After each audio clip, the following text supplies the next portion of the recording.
അസ്സലാമലൈക്കും. ഒരിക്കൽ നബി സല്ലല്ലാഹു അലൈഹി വസല്ലമ നടക്കുമ്പോൾ ഒരു കൂട്ടം ആൾക്കാർ നബിയെ കളിയാക്കാനും പോരാട്ടേന് നബിയെ ഭ്രാന്തന് വരെ വിളിച്ചു. ഇതെല്ലാം കേട്ട് പുഞ്ചിരിച്ചു കൊണ്ട് നബി സല്ലല്ലാഹു അലൈഹി വസല്ലമ കേട്ട് നിന്നു. അവരിന്ന് ചിലയാൾ നബിയെ കല്ലെടുത്ത് എറിഞ്ഞു. നബിയുടെ കാലിന് ചോര വരാൻ തുടങ്ങി.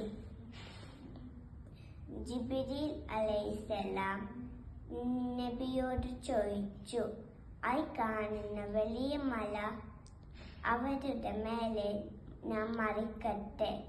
നബി സല്ലല്ലാഹു അലൈഹി വസല്ലമ പറഞ്ഞു, വേണ്ട, അവർ അറിവില്ലാത്ത കൂട്ട ആണു.